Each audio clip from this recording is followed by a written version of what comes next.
Hello and welcome to the fourth issue of the ESJE Newsletter. I'm happy to be delivering this month's letter from the editor in video form. In this pandemic, so many of us have felt more disconnected than ever, so this messaging can hopefully be a small step towards making us all feel a little bit more connected. May is both Jewish and Asian Heritage Month, so we think it is only appropriate for this month's issue to hold a joint focus on these important topics, to shine a light to why this continual commemoration is important today, and bridge divides between the two communities to foster community allyship and the understanding of shared experience in building the world to be a more inclusive place. On March 16th, a series of mass shootings occurred in Atlanta, Georgia, where 8 people were killed, 6 of whom were Asian women. The tragedy incited reactions from many people with Asian Jewish heritage, drawing parallels between the Jewish and Asian experience based on stereotypes of both communities. Further, we are reminded of the intersectional issues faced by those who are both Asian and Jewish, who face overlapping systems of discrimination from these dual parts of their identity. Rebecca Kuss, a Korean and Jewish book editor, put it best with her testimony.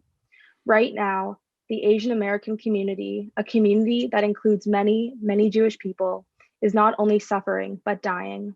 So stop trying to look for ways to separate our Judaism from your Judaism.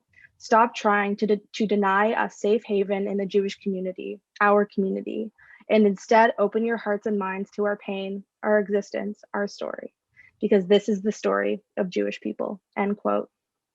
Anti-Asian hate crimes and anti-Semitism are rising, and as both issues alone present immense difficulties for both communities, sometimes it is not just enough to stand in the face of anti-Semitism as a whole, but to look closer under the broad umbrella to identify specific communities that need our time and attention.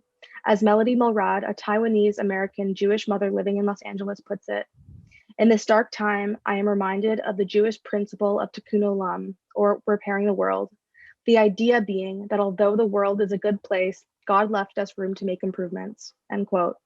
With this in mind, this issue is designed to do just this, to spread awareness, foster community, build bridges, and be a reminder during these times of discrimination that Jews and Asians alike are battling through similar storms.